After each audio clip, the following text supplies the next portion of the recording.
हम में से 80% से ज़्यादा लोग अपने घर का राशन और अपने घर की सभी वस्तुएं अपने घर के बाहर वाली रिटेल स्टोर से ना लेकर 10 किलोमीटर 20 किलोमीटर दूर डीमार्ट और बिग बाजार जैसी देश की सबसे बड़ी एफएमसीजी और रिटेल स्टोर्स में से जाकर परचेज करते हैं और पूरे महीने भर का राशन एक ही बारी में ले लेते हैं। ऐसा क्यों होता है? क्या आपने कभी सोचा है? क्या वहाँ की चीनी ज़्यादा मीठी होती है? क्या वहाँ के टमाटर ज़्यादा लाल होते हैं? क्या वहाँ का आटा, वहाँ के आटे की रोटी ज़्यादा फूलती है? क्या वहाँ के ग्लासेस कभी टूटते नहीं हैं? क्या वहाँ चम्मच सोने की मिलती है? ऐसा कुछ भी नहीं है। आप जान के हैरान रह जाएंगे कि स्टडीज़ के मुताबिक, कस्टमर के फीडबैक के मुताबिक जो रिपोर्ट आई, उससे ये पता चला कि 95% से ज़्यादा लोग वहाँ से इसीलिए खरीदते हैं क्योंकि वहाँ पे सामान सस्ता मिलता है। क्या आपने कभी ये सोचा है कि कैसे डीमार्ट और बिग बाजार जैसी फ्रेंचाइजीज इतने कम दाम में भी सामान बेचकर इतनी बड़ी देश की फ्रेंचाइजीज बन चुकी है? कैसे ये सभी फ्रेंचाइजीज पैसे कमाती हैं, प्रॉफिट कैसे कमा रही हैं, कैसे ये देश में अलग अलग स्टेट्स में मल्टीप्लाई होती जा रही हैं, और क्यों इतना ज़्यादा कस्टमर इसको प्यार करते हैं? सभी लोग महीने में एक ना एक बार तो यहाँ पर जाके अपने पूरे महीने का राशन एक बारी में ही ले लेते हैं। आज इस वीडियो में हम कुछ ऐसे रेशियोज के बारे में बात करने जा रहे हैं जो कि बहुत ही ज़्यादा इंटरेस्टिंग होने वाले हैं। आपको ये वीडियो बहुत ही ज़्यादा एक्साइटिंग लगेगा, लेकिन मैं आपको एक बात बता दूं कि अगर आपका ध्यान कहीं भी और हुआ तो आपको ये समझने में बहुत ही ज़्यादा कंफ्यूजन होने वाला है। और फिर भी मैं कोशिश ये करूँगा कि आपको एग्जाम्पल्स के साथ अच्छे से क्लियर कर पाऊँ, लेकिन आपको ये वीडियो बहुत ही ज़्यादा ध्यान से देखना है। ये रेशियोज आरओई, पैट मार्जिन, डेब्ट टू इक्विटी रेशियो कुछ ऐसे रेशियोज हैं जो कि बहुत कंफ्यूजिंग हो सकते हैं, तो इसीलिए इस वीडियो को बहुत ध्यान से देखिए। बहुत मज़ा आने वाला है और बहुत अच्छे तरीके से आज हम इन रेशियोज को समझने वाले हैं। और इस वीडियो को देखने के बाद कभी भी आपको return on equity, PAT margin, profit after tax margin और डेब्ट इक्विटी रेशियो में डाउट नहीं होगा।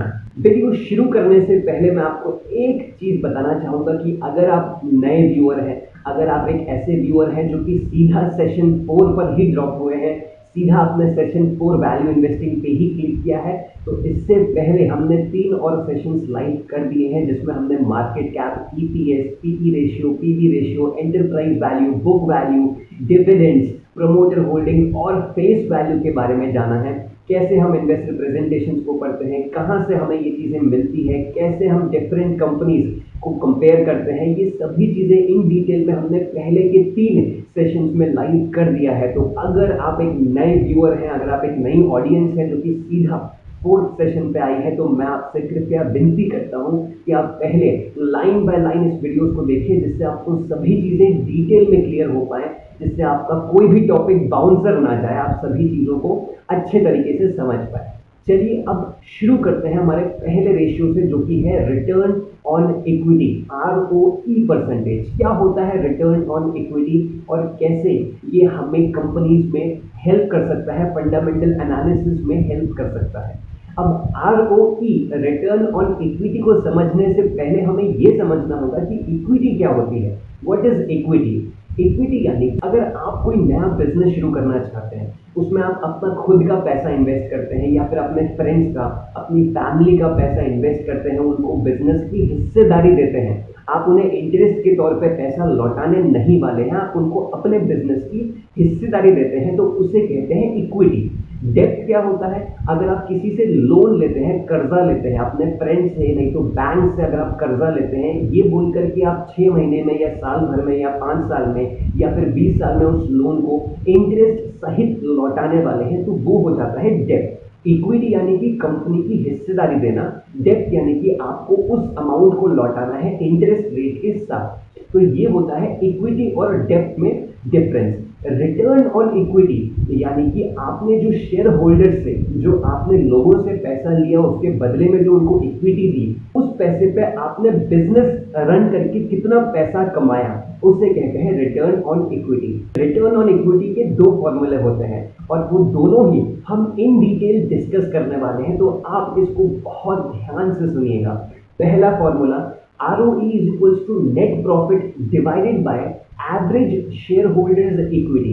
नेट प्रॉफिट जैसे कि आप जानते हैं कंपनी का मुनाफा, नेट अर्निंग्स जो कि बॉटम लाइन इनकम स्टेटमेंट की बॉटम लाइन फिगर होती है। अगर आपने बॉटम लाइन का वैल्यू देख लिया है तो बहुत अच्छी बात है, नहीं देखा है तो यहाँ ऊपर नहीं तो डिस्क्रिप्शन में आपको लिंक मिल जाएगी। बॉटम लाइन क्या होता है, bottom line growth versus top line growth किसे कहते हैं। तो नेट प्रॉफिट कंपनी ने एक फाइनेंशियल ईयर में कितना नेट प्रॉफिट किया उसका फिगर हमें न्यूमरेटर में रखना है, divided by average share holders equity. इसको कैसे कैलकुलेट करते हैं, फाइनेंशियल ईयर की शुरुआत में जब फाइनेंशियल ईयर शुरू होता है उस टाइम पे ओपनिंग शेयर होल्डर्स इक्विटी कितनी थी, प्लस फाइनेंशियल ईयर जब खत्म हुआ तो क्लोजिंग शेयर होल्डर्स इक्विटी कितनी आई, डिवाइडेड बाय 2, इसको कहेंगे एवरेज शेयर होल्डर्स इक्विटी। इससे हमें ROE रिटर्न ऑन इक्विटी का परसेंटेज मिल जाएगा। ये यूजुअली इन्वेस्टर्स के लिए होता है। इसके बाद हम जो दूसरा फॉर्मूला समझेंगे ROE का वो मैं आपको लाइव करके दिखाऊंगा नोटबुक में, जिससे आपको वो चीज़ कैलकुलेशन और एग्जाम्पल के साथ डिटेल में क्लियर हो जाए कि कैसे आप किसी भी सिचुएशन में ROE को कैलकुलेट कर सकते हैं। कोई भी सिनेरियो में, कोई भी रियल लाइफ एग्जांपल में आप ROE को कैलकुलेट कर सकते हैं। ये तो हमारा हो गया इन्वेस्टिंग के टर्म में। अब हम आपको ROE नोटबुक में भी सिखाएंगे, लेकिन उससे पहले हम समझ लेते हैं सेकेंड टर्म पैट मार्जिन। क्या होता है पैट मार्जिन और कैसे उसको कैलकुलेट किया जाता है। पैट मार्जिन यानी कि profit after tax margin. PAT margin को हम एक एग्जाम्पल के तौर पर समझते हैं। मान लीजिए कि आपने इस मोबाइल को परचेज किया 10,000 रुपीज़ में। 10,000 में परचेज करके आपने इस मोबाइल को सेल कर दिया 20,000 में, यानी कि 10,000 उसका रेट इंक्रीज करके आपने उस मोबाइल को सेल कर दिया। इस केस में पैट मार्जिन कैसे निकालेंगे, selling price minus cost price divided by selling price into 100, यानी कि 20,000 माइनस 10,000 डिवाइडेड बाय 20,000 इंटू 100, जिससे हमारा आंसर आने वाला है 50%। यानी कि हमारा जो प्रॉफिट मार्जिन हुआ, पैट मार्जिन हुआ, वो हुआ 50% का। इसी केस में अगर हमें रिटर्न ऑन इक्विटी निकालना हुआ तो रिटर्न ऑन इक्विटी कैसे निकलेगा, प्रॉफिट डिवाइडेड बाय कितना हमने इन्वेस्टमेंट किया इंटू 100। प्रॉफिट आया 10,000, हमने इन्वेस्ट कितना किया था इस फोन को परचेज करने के लिए 10,000, तो 10,000 डिवाइडेड बाय 10,000 इंटू 100, यानी कि 100% रिटर्न ऑन इक्विटी। ये आपने जस्ट एक एग्जांपल से समझा कि कैसे हमने पैट मार्जिन कैलकुलेट किया और कैसे हमने रिटर्न ऑन इक्विटी को कैलकुलेट किया। एक डिफरेंस जो आपके माइंड में अभी अभी क्लिक हुआ होगा कि पैट मार्जिन के केस में हमने सेलिंग प्राइस को डिनोमिनेटर में रखा था, यानी कि पैट मार्जिन निकालते समय हमें सेलिंग प्राइस ध्यान में रखना होता है, और ROE रिटर्न ऑन इक्विटी को निकालते समय हमें कॉस्ट प्राइस यानी कि हमारा जो इन्वेस्टमेंट था उसको माइंड में रखना होता है, उससे रिटर्न ऑन इक्विटी निकाला जाता है। चलिए अब हम इसको एक लाइव रियल लाइफ एग्जांपल के साथ समझते हैं। नोटबुक में कैलकुलेट करके मैं आपको समझाता हूँ कैसे हमने ROE और पैट मार्जिन को कैलकुलेट किया, जिससे आपको और भी ज़्यादा क्लियर हो जाए और आप इस वीडियो को देखने के बाद कभी भी भूलो ना कि ROE और पैट मार्जिन को कैसे निकाला जाता है।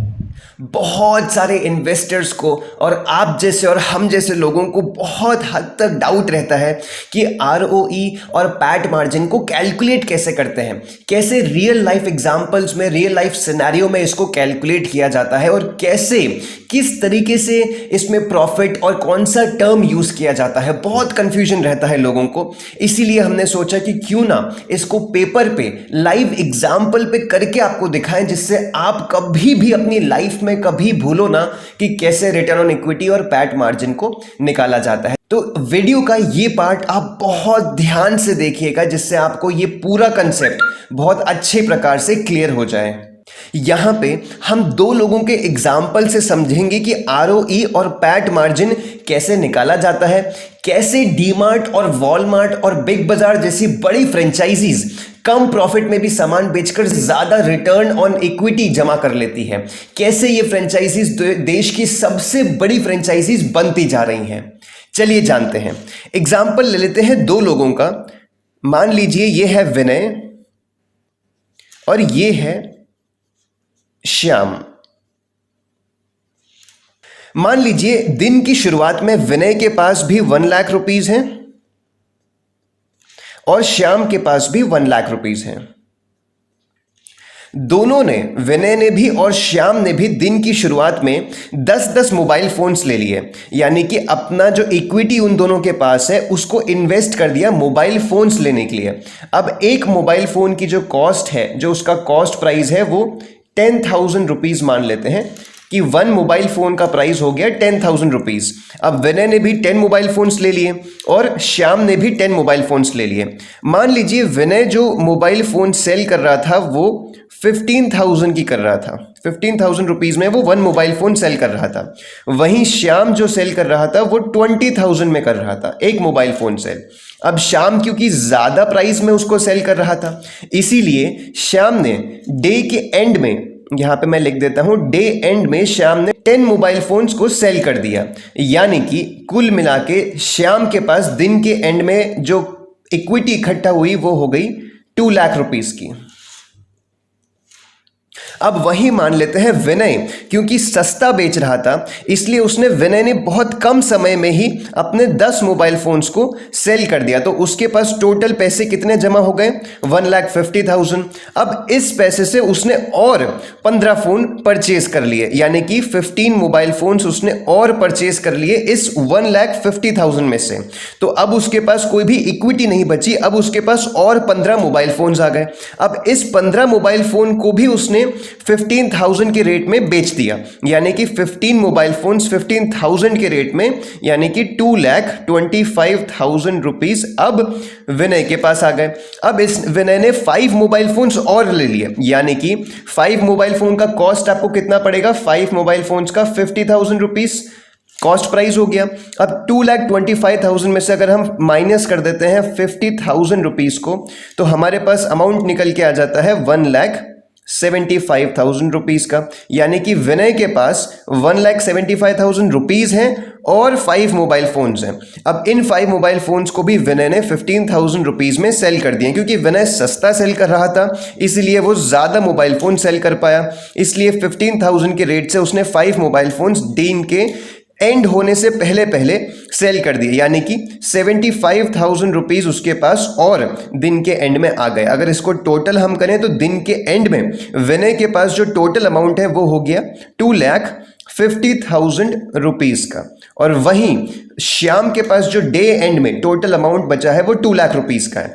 अब इस केस में आप ध्यान से देखिए, श्याम का return on equity ROE percentage कितना आया? जो उसको प्रॉफिट हुआ 1 लाख रुपए, क्योंकि 1 लाख रुपए उसकी इक्विटी इन्वेस्टमेंट थी और उसके पास दिन के एंड में 2 लाख रुपए बचे, यानी कि 2 lakh minus 1 lakh, 1 lakh rupees divided by 1 lakh rupees into 100, यानी कि रिटर्न ऑन इक्विटी श्याम का हो गया 100%, 100% रिटर्न ऑन इक्विटी श्याम को मिला। और वहीं विनय जो कि 15,000 में फोन सेल कर रहा था, विनय की रिटर्न ऑन इक्विटी कितनी निकली? 2,50,000 माइनस 1 लाख, यानी कि 1.5 lakh, 1.5 lakh divide by 1 lakh into 100, यानी कि 150% ROE रिटर्न ऑन इक्विटी निकली विनय की। अब वहीं अगर हम पैट मार्जिन कैलकुलेट करें तो श्याम का जो प्रॉफिट आफ्टर टैक्स मार्जिन है, या बोल सकते हैं नेट मार्जिन है, वो पैट मार्जिन कैसे निकाला जाता है? कितना मार्क अप करके श्याम ने बेचा। श्याम ने कितना मार्कअप किया? मार्कअप किया श्याम ने 10,000 रुपीज़ का, यानी कि 20,000 में उसने सेल किया, कॉस्ट प्राइस था 10,000, तो उसको प्रॉफिट हर एक प्रोडक्ट पे कितना हो रहा था? 10,000।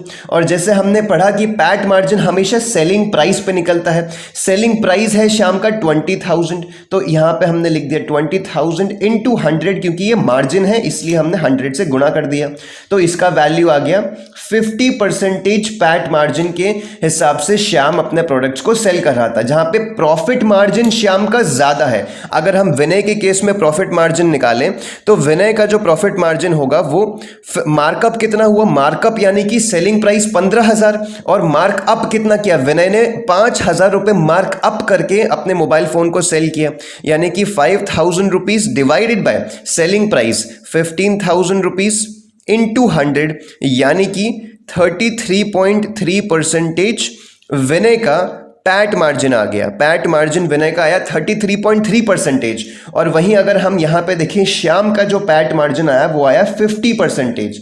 श्याम को भले ही प्रॉफिट ज़्यादा हो रहा था क्योंकि वो ज़्यादा महंगा सेल कर रहा था, लेकिन महंगा सेल करने के कारण उसकी सेल्स कम हुई। और वहीं विनय ने सस्ता सेल किया लेकिन ज़्यादा सेल किया।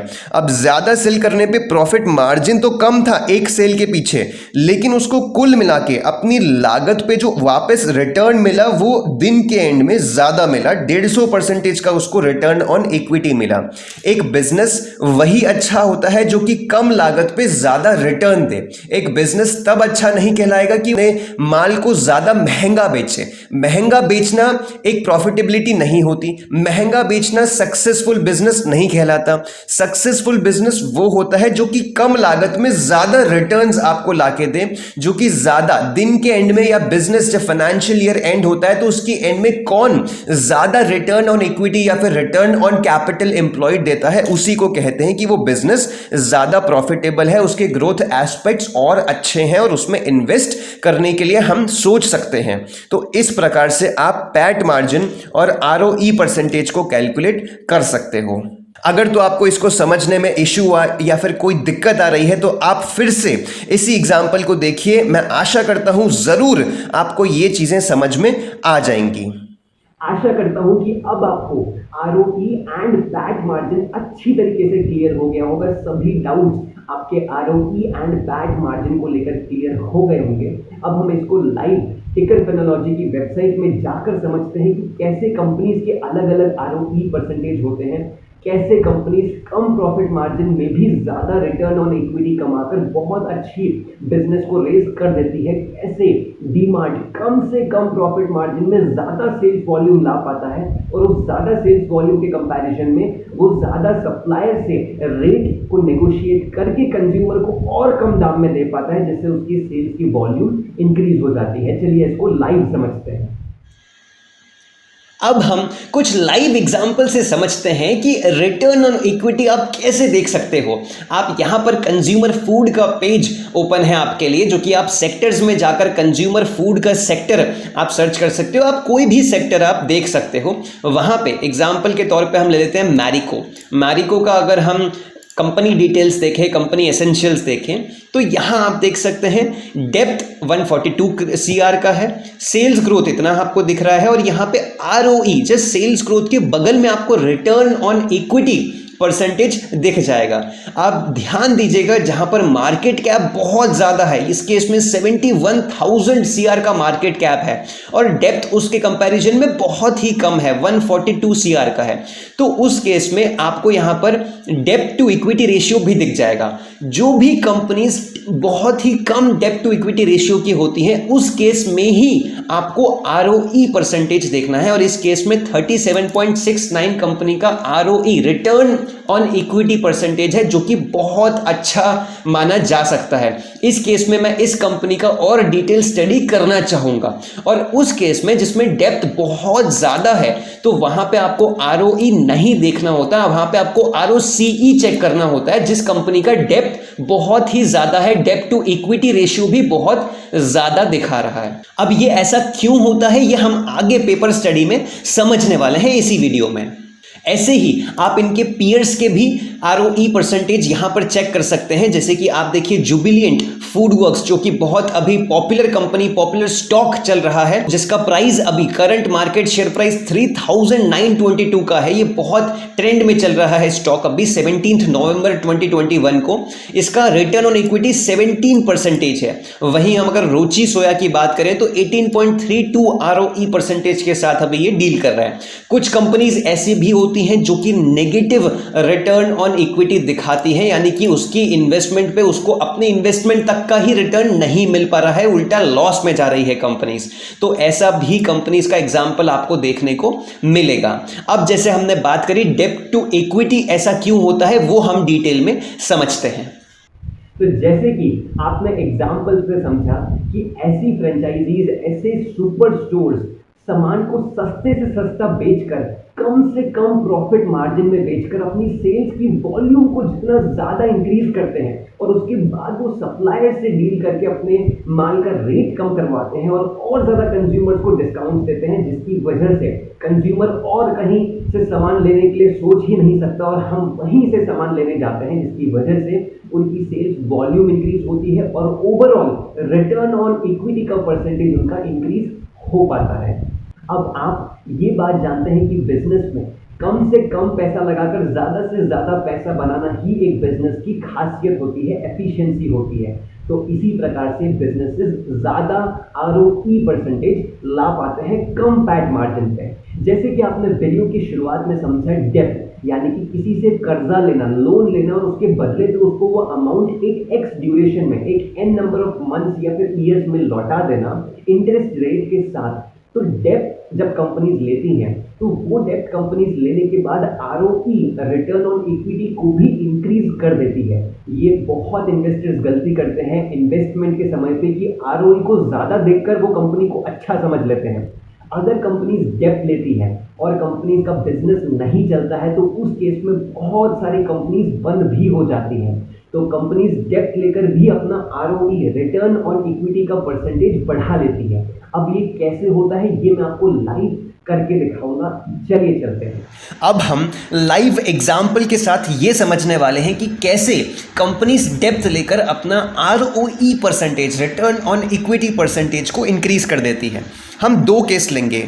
एक फर्स्ट केस में हम ये लेंगे कि कंपनी ने कुछ भी डेप्थ नहीं लिया और सेकंड केस में हम ऐसा मानेंगे कि कंपनी ने डेप्थ लिया हुआ है, उसे इंटरेस्ट भी पे करना है। हम यहाँ पर 4 फील्ड्स लिखेंगे। सबसे पहला, इक्विटी के तौर पे कंपनी ने कितना फंड रेज किया, उसके बाद डेप्थ कंपनी ने कितना लिया, इसके बाद इंटरेस्ट। अब फर्स्ट केस में तो इंटरेस्ट वैसे होगा नहीं, बट फिर भी हम फिगर लिख देते हैं, डेप्थ, इंटरेस्ट एंड इसके बाद कंपनी का जो प्रॉफिट है, मान लेते हैं दोनों केस में कंपनी का प्रॉफिट सेम हुआ, और उसके बाद रिटर्न ऑन इक्विटी परसेंटेज जो हमारा मेन रेशियो है, जिसको हमें देखना है कि कैसे कंपनीज डेप्थ लेकर ROE को इंक्रीज करती है। अब सेम इस केस में भी हमें इक्विटी, डेप्थ जो कि इस केस में रहेगा, इंटरेस्ट जो कि इस केस में रहेगा क्योंकि कंपनी डेप्थ ले रही है तो इंटरेस्ट भी पे करेगी, प्रॉफिट कितना हुआ और ROE परसेंटेज कितना आया।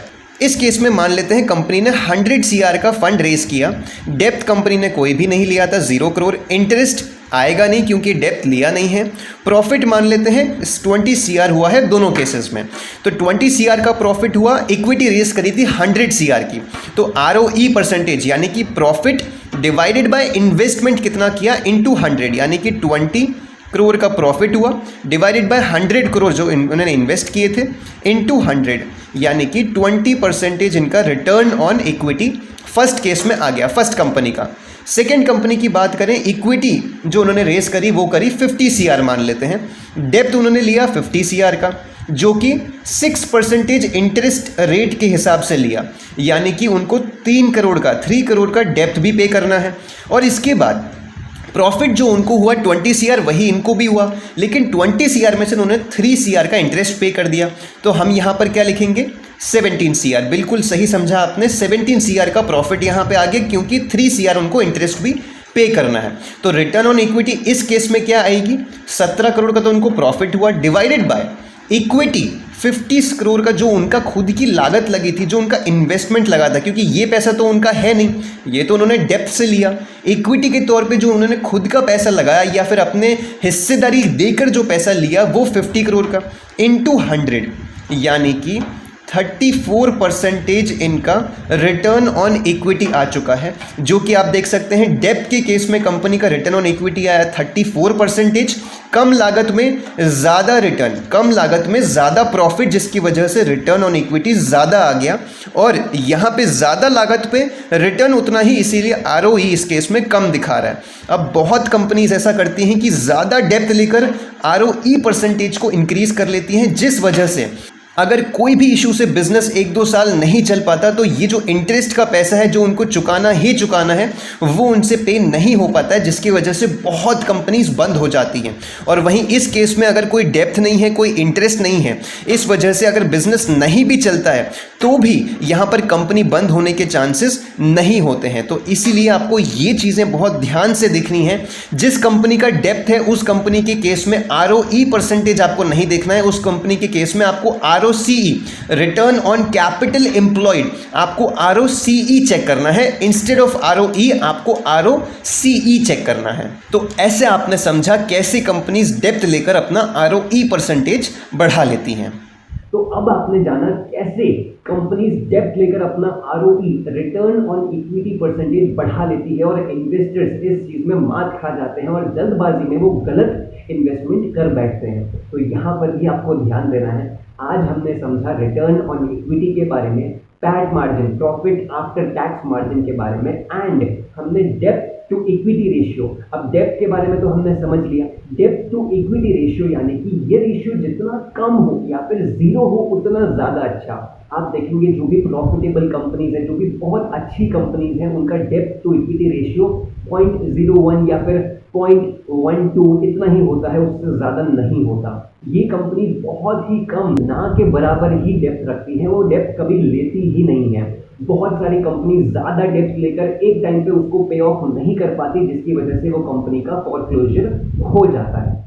जैसे कि हमने अभी पेपर पे समझा कि किस हिसाब से कंपनीज ज़्यादा डेप्थ लेकर अपना रिटर्न ऑन इक्विटी परसेंटेज बढ़ा लेती हैं, तो अब मैं आपको लाइव एग्जांपल से दिखाता हूं। हम जैसे कि इस मैरिको के बारे में देख रहे थे, इसी के अलावा अगर हम लिस्ट ऑफ कंपनीज में डायमंड एंड ज्वेलरी में जाएं, एक एग्जाम्पल मैंने आपके लिए निकाला हुआ है, पेंटा गोल्ड का आप डेप्थ देख सकते हैं, 128.09 CR का डेप्थ है और मार्केट कैप 130 CR की है। यानी कि जितना मार्केट कैपिटलाइजेशन है उतना ही ऑलमोस्ट उतना उनके पास डेप्थ उस कंपनी ने लिया हुआ है। अब इस केस में ROE देखना बिल्कुल भी जायज नहीं बनता है। ऐसे केसेस में आपको ROE नहीं स्टडी करना है। और इस केस में आप देखेंगे तो depth to equity ratio almost 3.40 का है। अब यहाँ 3.40 डेप्थ टू इक्विटी रेशियो बहुत ज़्यादा होता है। इसके कंपैरिजन में अगर आप मैरिको का देखो तो मैरिको में 142 CR का डेप्थ है और उसी कंपैरिजन में आपका डेप्थ टू इक्विटी रेशियो अगर आप यहाँ पे देखेंगे तो वो 0.05 है। कोई भी बहुत अच्छी पोटेंशियल वाली कंपनी जो कि प्रॉफिट में है, जो बहुत अच्छा मार्केट शेयर लेके बैठी है और जो बहुत अच्छी सेल्स ग्रोथ और प्रॉफिट ग्रोथ भी कर रही है, उसका डेप्थ टू इक्विटी रेशियो बहुत कम या फिर जीरो के बराबर होता है। कंपनी में डेप्थ होता ही नहीं है और ऐसा ही होना चाहिए, क्योंकि ज़्यादा डेप्थ लेकर कंपनीज बहुत ही ज़्यादा रिस्क में रहती है। कभी भी अगर बिजनेस लॉस हुआ या फिर 1-2 साल बिजनेस नहीं आया तो ऐसे कंपनीज का बंद होना तो तय ही होता है। फंडामेंटल एनालिसिस करते समय डेप्थ टू इक्विटी रेशियो और कंपनी का डेप्थ जरूर देख लेना है। अगर डेप्थ टू इक्विटी रेशियो ज्यादा है और डेप्थ कंपनी ने ज्यादा लिया हुआ है तो उस केस में आपको ROCE स्टडी करना है, ना कि ROE। अब ROCE में और ROE में क्या डिफरेंस होता है, इसके लिए बहुत जल्द हम एक नया वैल्यू इन्वेस्टिंग का सेशन लॉन्च करेंगे जिसमें आप ROE और ROCE के बारे में भी डिटेल में समझने वाले हैं। लेकिन अभी के लिए बस आप इतना समझ लीजिए कि अगर डेप्थ टू इक्विटी रेशियो बहुत ज्यादा है तो उस केस में आपको ROE पर भरोसा नहीं करना है। तो आज हमने ये तीनों टर्म्स को डिटेल में समझा। आशा करता हूँ आपको इन सभी चीज़ों में कोई भी डाउट ना हो। अगर कोई क्वेश्चंस आपको हैं, अगर कुछ आप समझना चाहते हैं कि कहीं आपको कोई कंफ्यूजन आया है, तो आप नीचे दिए गए कमेंट सेक्शन में कमेंट करके ज़रूर पूछिए। हमारी टीम ज़रूर आपको रिप्लाई करेगी और आपको अपने क्वेश्चन का आंसर जल्द से जल्द मिल जाएगा। इस एक्सप्लेनेशन को अपने ज़्यादा से ज़्यादा फ्रेंड्स के साथ शेयर कीजिए, जिससे सभी लोगों को ROE, PAT margin, depth ratio, depth to equity ratio और डीमार्ट और बिग बाजार जैसे बिजनेस मॉडल्स समझ में आए, जिससे सभी लोगों के डाउट्स क्लियर हो पाए। आशा करता हूँ कि आप सभी लोग अपना दिन और अपने लाइफ को अच्छे तरीके से एंजॉय करेंगे। अपना ख्याल रखिए, अपने सभी चाहने वालों का ख्याल रखिए। नमस्कार।